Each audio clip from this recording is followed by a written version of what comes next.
આપણે અંધારું પડી ગયું છે ને હવે આપણે કનુ કાકાના ઘરે જવાનું છે. ત્યાં ગણપતિ દર્શન કરાવીએ. તે ગણપતિ દાદા બિરાજમાન કરેલા છે એમના ઘરે, તો હું તમને બતાવીશ. જોઈ લો અત્યારનો માહોલ તમે જુઓ,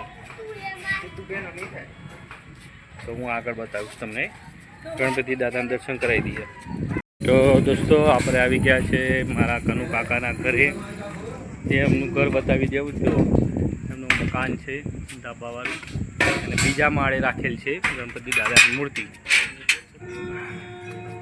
તો આરતી ચાલુ થઈ ગઈ છે. આપણે જઈએ ધીરે ધીરે, ધીમે ધીમે બેટા પડી જઈએ. તો મારો મેહુલનો દીકરો જો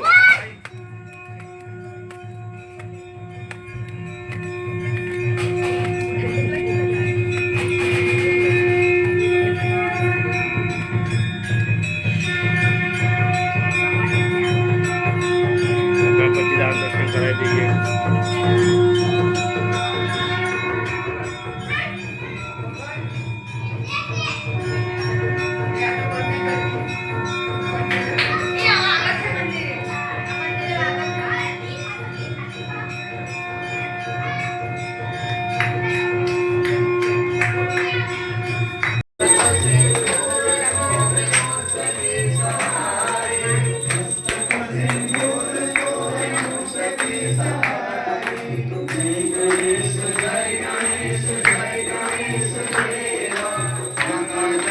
પાર્વતી પિતા મહાદેવા,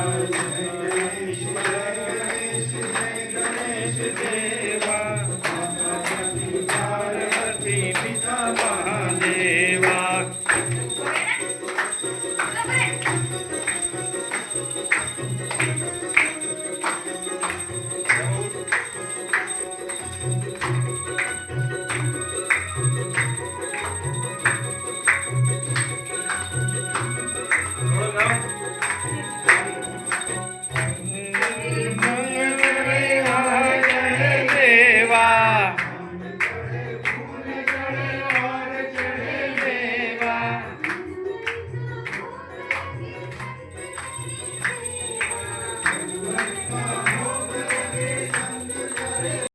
પ્રસાદી આવી ગઈ છે અમારા કાર્તિકભાઈ.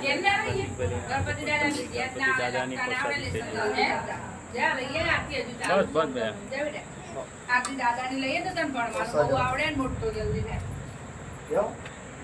હવે દોસ્તો આપણે આવી ગયા કાકાના ઘરે. ગણપતિ દાદાની આરતી ઉતારી અને આપણે જમવા બેસી ગયા છીએ. તો જો આપણે ઘરે શું બનાવ્યું છે, ચોળી બટાકાનું શાક છે, રોટલી છે, ખીચડી છે અને દૂધ છે, અને ચટણી છે અને ઘી છે.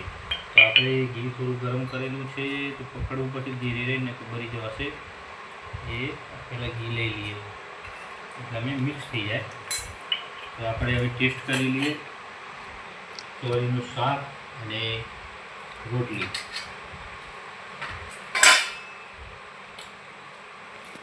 બહુ જોરદાર મસ્ત બનાવ્યું છે, અને દરેકે ઘેર જમવામાં જે મજા આવે છે એ હોટલમાં ના આવે.